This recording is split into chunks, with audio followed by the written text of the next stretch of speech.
Alright, so now we've added the breakdowns. Let's take a look at it and see how it's looking. Go to the big view, find a nice angle. Kabamo. Okay, so we've fleshed it out a little bit more. We've added some breakdowns. He still appears to be doing his thing. Looks pretty good. And alright, let's talk about these breakdowns and where they come from. Now this walk comes from the Richard Williams book, but of course there are a ton out there.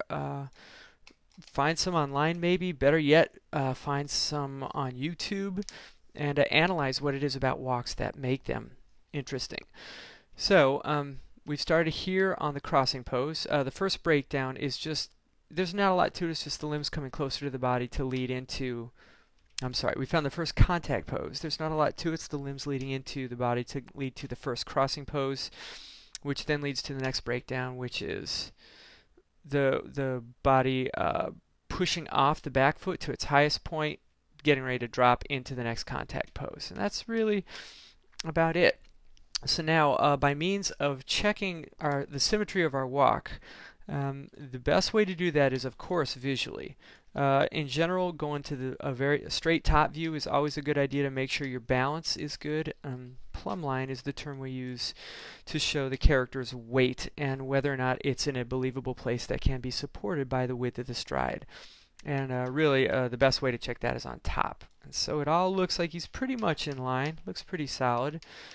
And you can really see the symmetry of the arms here and if they're doing what they're supposed to be doing. So we want to check it visually, but we also want to check it, of course, with our lines. Because if the lines ain't pretty, even if the animation looks pretty, you're going to have trouble down the road. So what you want to do is you want to shift select both the upper arms and just pick any two aspects, say the rotate Z. You pick rotate Z on one, control select rotate Z on the other. And what you want to get is something that basically looks like this. Here's one rotate Z. You can see it's in a nice sort of smooth arc. And when you pick the other rotate Z, oops, that's a shift. So when you control pick the other rotate Z, you can see they're doing the equal and opposite thing, especially based off of the zero line here. They're going about to the same point, north and south, minus 30, whatever it is to 30, whatever, and the balance looks pretty good. So you're going to want to go through and double check that with all of your opposite curves, with the translates on your feet and everything. And another reason you really want to check is not only to make sure that the curves are exactly opposite each other, but that there's nothing crazy happening. For instance, this key here is rotating in Z at 24, but that would also be the same as rotating at 384, because that's another 360 degrees. So when you're in step, when you're just ripping through the keys like this, it looks fine. But then, when you go to final it, if you put it in, say, spline mode, when it plays through, you're going to see, whew, it does that crazy rotation. So, putting it back down step, when you look back at your curves, make sure that they look smooth and that there's nothing crazy jumping out at you like that. That's a red flag there. So if you've got all your curves, they're all contained within a decent rotation level and they look opposite and the animation looks nice as it interpolates through the keys, then you know you're in good shape. Alright. Alright, so that's our broken down walk and it looks pretty good. And now that the walk is broken down, we're just going to start to look into what it means to final it and what's the process by which we want to do that. Cool. All right. So we've got a nice broken down walk cycle, and now we want to start to think about how we're going to final it, make it pretty. So since it's already down to 4s, which is pretty good, and it's all feeling like it's doing what it's supposed to be doing, when I'm getting ready to start finaling a shot, I usually just try to decide, does it need to be broken down more, or is it ready to start in on the finaling? And so, I wonder what that is.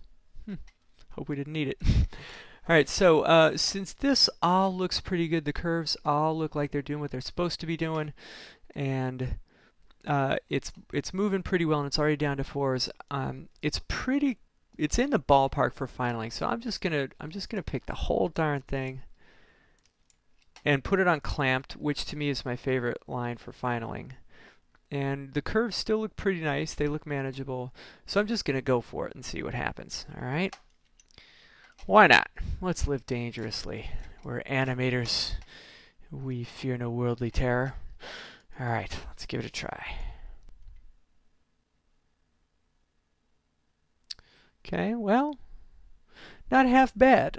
Usually if you do a first pass like this, where you just spline it all or clamp it all and go for it, usually there's something kind of haywire in the system. But this one is acting pretty well.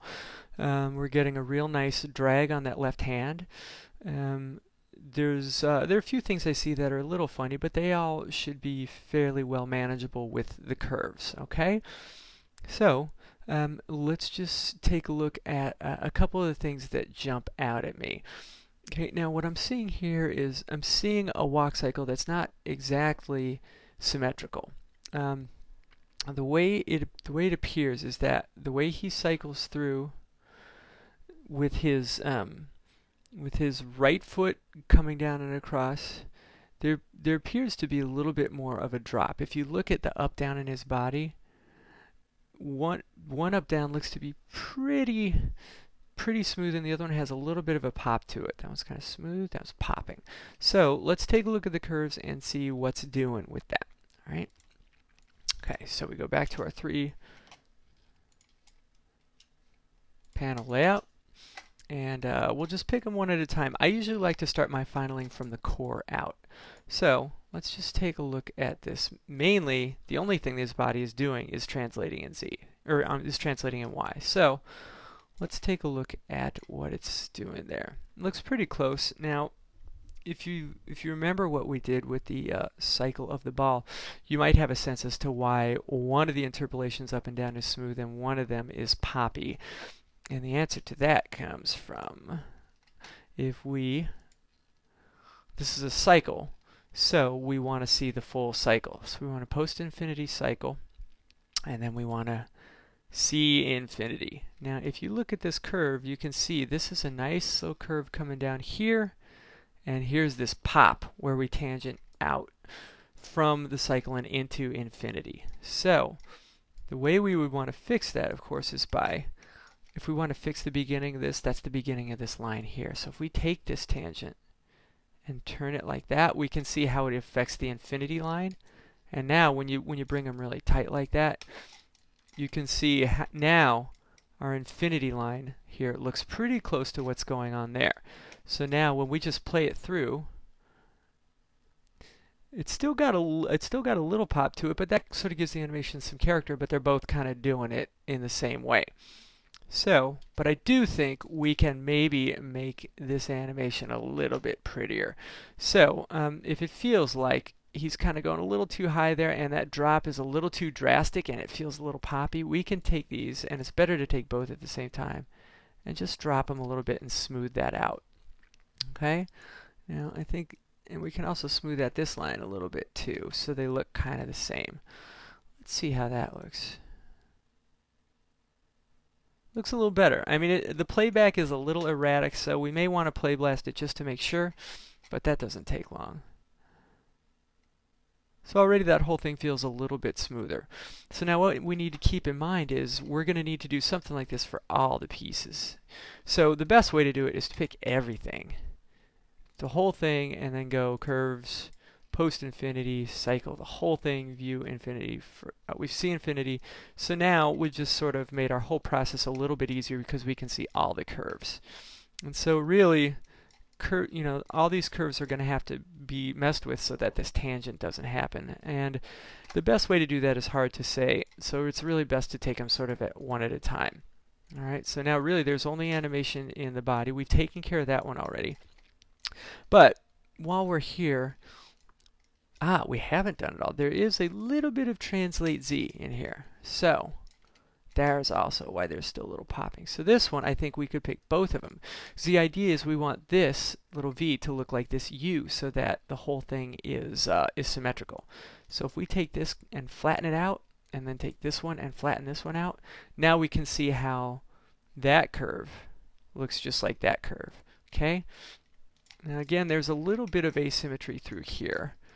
You can see it here. So let's just clean all this stuff up and make it a little bit nicer. We'll spline it, and then we can maybe, let's just try lowering these to get a nice pretty curve there. And then let's try doing the same thing with this and just try to match everything up so it looks nice and symmetrical. Kind of like that. Oops. Over one there. So now we can see that's a much more appealing curve, and it looks a little bit more naturalistic. So now when we play through, now we have a really nice interpolation of that motion through the hips themselves. Okay, so now we just want to sort of do the same thing. We've got this left arm here. Yeah, so we can take this. Maybe if we just take these two and just flatten them, that might give us something kind of nice. At this point, I don't want to say it's a guessing game, but really the most important thing is to make the curves natural and readable. And we want to take out anything that looks kind of funny. The only caveat being that what we do on this one, we want on this left arm, we want to do it on the right arm so that it matches. So what I would do is I just flatten all of these, and then I flatten all of these, and then maybe I would just look at these curves and say, you know, that whole thing in there might look a little funny because it's coming up, it's getting flat, then it's going up again. So I might just want to smooth that one out. Basically at this point it's kind of just like taking all these little tiny irregularities out of the curve and just making it kind of, you know, for lack of a better term, pretty. So we just want to clean these curves up a little bit. Now another way to do that is by blowing away keys. You know, you've got this line that's sort of interpolating funnily. This is rotate Z, which is the big forward-backward rotation. Now you notice when I changed that rotate Z there, it gave us, it auto-keyed to the new place I set it, and it made it a stepped key because of our preferences. They're set on steps. So every new key we make is going to look like that. So one thing we want to do now that we're at this point in the process is first we want to undo that, go back to our preferences, and say, and look in animation and say that every intangent, now we want it to be, oh, let's just say clamped. I kind of like clamped. We save that. Now if we take this, if we make a change, it's going to still set the key, but it's going to make the interpolation the same in keeping with where we are now, which is a finalized version of animation. All right, so there we are. Now, one thing we can do though is if you just look at the way this line is interpolating, as we play through this, looking right at that left arm there, it looks pretty smooth. But if you look at the way the line is interpolating, it comes up fairly quickly, then slows down a little bit, then speeds up a little bit, and that's all kind of, I don't know, it's okay, but it could be prettier. What if we killed them all? Now we've got a nice, big, beautiful line there, and let's just try killing this one and see what happens, okay? So now this is going to make for, this is a very clean, smooth line, which may be a little too synthetic looking. That's sort of the chance you take when you blow away keys. So if you look at it, yeah, see, to me, that's okay. It doesn't really bother me. Let's just do a quick play blast and see how it looks in real time. I don't know. That may be just a little too smooth. That's really kind of up to you. You can make your decision. So maybe what we can do is we can split the difference. We can Control Z, get all these keys back. How about if we just keep that one in the middle there, like that, and then something like that. And then mess with the handles a little bit. So there's still a smoothness to the curves, but they're not so completely smooth and artificial. But they're still nice. So now we got something like that. Let's try play blasting that and see if it looks a little better. Cool. So to me that's better. There's still a nice smoothness to it, but it's not so even that it just looks fake or it looks like he's swimming. There's sort of a nice little natural lilt to it, but it doesn't look totally fake.